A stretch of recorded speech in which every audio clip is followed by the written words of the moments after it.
તો આજે છે પુણેમાં આવવાનો ડે 29 પુણે આવ્યા પછી આ 29 દિવસ ક્યાં આવી ગયા કે ખબર જ નહોતું. તો સવારમાં ચા પાણી પીધા વગર એક્ટિવા પાસે વયો ગયો કેમ કે આજે ઘરેથી બધા બહાર ગયા છે, એક્ટિવા મારી પાસે એટલે રેપિડો નહીં કરવી પડે અને આપણે ચા પણ બહારથી પીવું પડશે અને નાસ્તો પણ બહારથી કરવો પડશે. સોરી આપણે નહીં, મને.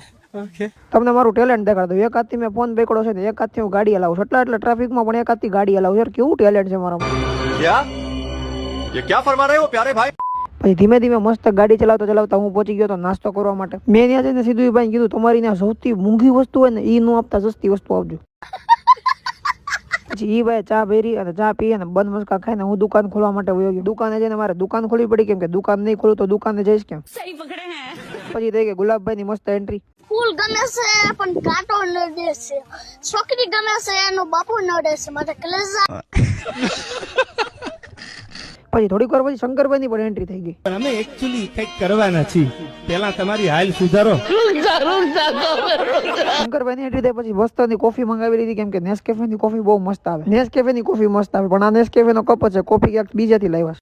घर भेगू थाने भाई. પછી મેં કોફી પીધી ને કોફી બહુ મસ્ત હતી પણ ચા ની જગ્યા કોફી નહીં લઈ શકે. ગમે એટલી કોફી પીવો છેલ્લે મને ચા ની યાદ આવે. પછી થોડીક વાર પછી ધીમો ધીમો વરસાદ ચાલુ થઈ ગયો તો મને કઈ કામ હતું ને એટલે હું રીલ જોવામાં બિઝી થઈ ગયો. આ મેગી ખાઈને માર્કેટમાં મૂક્યા હોય એ કોઈ દી છત્રપતિ શિવાજી થોડા થાય ભાઈ.